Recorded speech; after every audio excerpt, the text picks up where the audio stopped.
thing to explain to family members instead of, okay, they're in remission, oh, well, that's a cure, right? So we talk about really, we encourage people now to kind of explain it almost as a chronic condition in terms of the late effects, the after effects from cancer, because it's easier for people who aren't very medically savvy to understand that. Also, the developmental milestones and markers that we've talked about. A lot of times there's a lot of catch up there. Changes in your parenting. Do you keep the changes? Do you try to go back to doing it the way you used to be doing it? Usually doesn't work that well.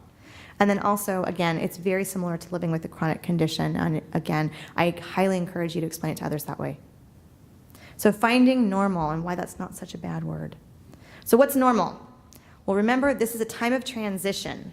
There's supposed to be emotional upheaval no matter where you're at in this. Different age groups are going to transition differently, just like different personalities are going to transition differently. If any of you have multiple children, they don't all have the same personality. And almost everybody will say, oh, I've got an easier going child. I have a demon spawn. I gave birth to a horrible baby, and she will eventually grow up to be a horrible child and a horrible adolescent. So I'm preparing myself now. So she would have a more difficult time with those transitions. Typically, an easier going child is going to have a little bit of an easier time with transitions. However, they're also more likely to have symptoms of anxiety. Whereas a child who is a little bit more challenging is going to do more of what we call externalizing behaviors. So that's acting out. Those are those behaviors, throwing toys, slamming doors. Oh, the rolling of the eyes. They perfect rolling of the eyes by the age of 13, I swear. So, and that's all normal. That's the bad news. So for yourselves, when you think about your own child, where you're at, and what's going on for yourselves, first I want you to ask yourselves, how old is your child? Okay, that's a good place to start. What grade are they in? Are they on track? Are they on level with the grade that they're supposed to be in? Are they struggling? Is there some catch-up going on?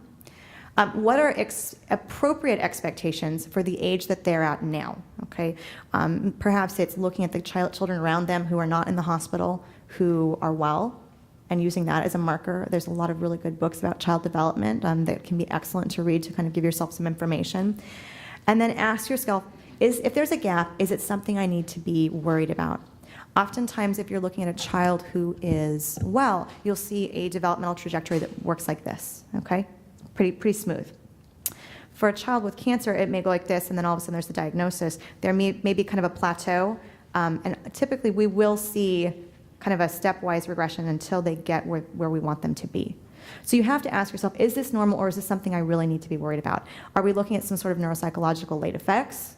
Or is this something where if they get exposed when we start putting them back in these social circles, putting them back with academics, giving them that support, are they going to catch up?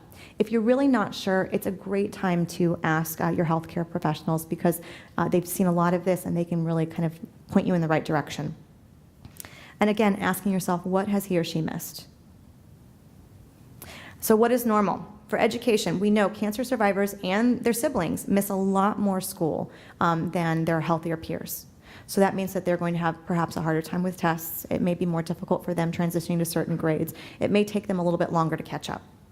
Employment can be a challenge. For any of you who have a young adult patient or child, when it comes time for employment, that can be a lot more challenging for them. Other achievements, oftentimes it's a little bit harder to get some of those achievements if you're not there, if you're not in school. Social relationships can be a little bit more frustrating for them at times. And then also the big one, cancer-related distress. How many of you have heard of post-traumatic stress? Okay. This is somewhat similar. We call it cancer-related distress, okay? And oftentimes, this is normal, all right? So I really want to, we'll talk a little bit about what's not normal in a moment, but this is normal. When we talk about cancer-related distress, we're looking at the same things that we would see within post-traumatic stress, which are hypervigilance, avoidance, and arousal. So hypervigilance, look at that as kind of constantly being aware. That's that place where you're always looking, are they limping? And by the way, parents, you can have cancer-related distress too. Okay, this is not just for your child. It's actually more likely for you. So this is, are they having a limp? It's that constant sense that there's something around the corner, okay? The next one that we talk about is avoidance. That's when you start knowing that you've got some scans coming up. It's that feeling that you feel in the pit of your stomach. At times, we do see people who are harder to get into clinic for their checkups. They're harder to get in for certain things. And it's more often the adolescent, young adult, but there is that sense of avoidance. And finally, physiological arousal, which is just feeling anxious, upset stomach, heart beating, sweaty palms. It's kind of what you think about if you almost get in a car accident, that feeling that you have physically. And again, this is normal. Over time, it gets easier, and there's also going to be times that you're going to see spikes in this, okay? So when they have, if any of your children are in survivorship clinic, oftentimes when you get to that point where you're doing checkups really once a year, the big checkup once a year, there's that spike.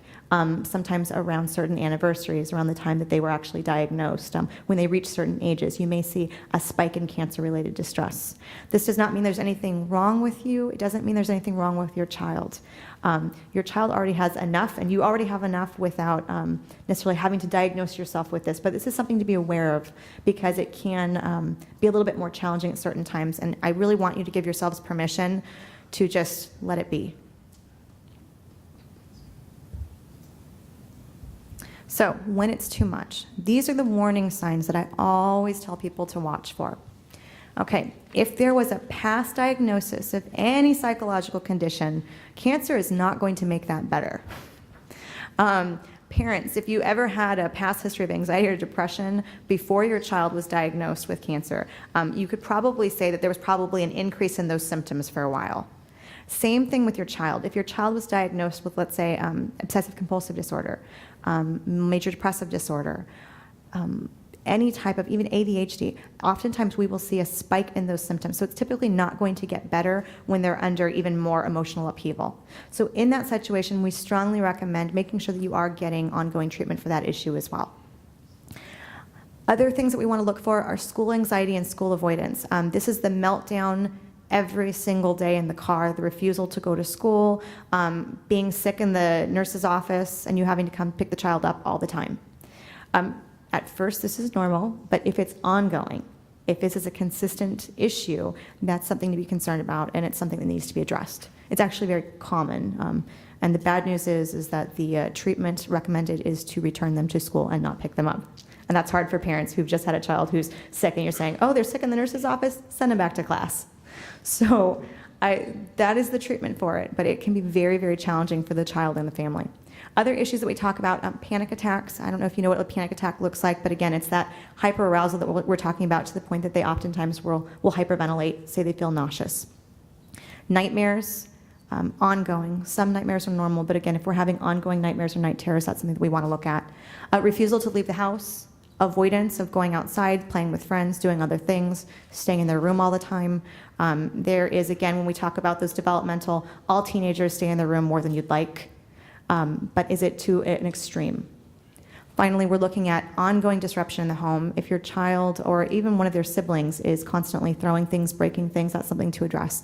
Our rule of thumb, particularly with younger children, is a lot of things can be ignored or redirected. But if there's aggression or destruction, those are two things that we want to address, either as parents or professionals, pretty quickly. Also, inability to interact with same-age peers and concerning behaviors at school, such as being unable to keep up with their schoolwork, being unable to work in groups. So for survivors, we do see some increased difficulties with social competence. So that's confidence in social situations, all right? We often know that social functioning is more challenging for them. It's more of an effort versus kids who had never been sick. But we also know that they're more likely to seek support than their healthier peers, which long-term is a very, very good sign of positive adaptive functioning. So that's, in the long run, a good thing, but it can be a particular challenge when they're younger. Also, we do see more behavioral difficulties with survivors, as well as lower self-esteem and some issues with body image. Some of these issues with body image, it is understandable, especially if they've got large scars, if their hair didn't come in the way that they wanted it to, if it's not growing the right way, if it seems a little bit thinner, if there's late effects, that can be very, very hard for them. Also, cancer still remains a threat. Anybody who's in survivorship already knows this. It causes a crisis at so many levels, and one of the things that we talk about is encouraging families just to be aware that this is something that is going to be there. And there's oftentimes a fear of making long-term plans, both as a parent and for your child. So what can you do? Well, we know that family functioning plays a role in stress. The good news is you have a lot more control here than probably anywhere else in your child's cancer treatment in many ways. Within the family structure, we know that childhood survivors grow up in a family, I'm going to paraphrase this for you, where the potentially traumatic part of just treatment and just all the upheaval affects the parents and can alter the course of the family's functioning. So in other words, as a parent, all that stress on you can cause a lot of distress. And sometimes that distress can be so difficult that it's hard to do a lot of the things that you need to do. You're in survival mode, you're just getting by.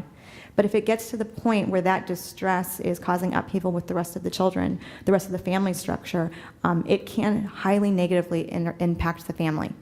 But on the other side of that, depending on how you deal with this, depending on the support that you get, depending on the things that you do as a parent, your child actually is likely to have a better outcome as well as your family.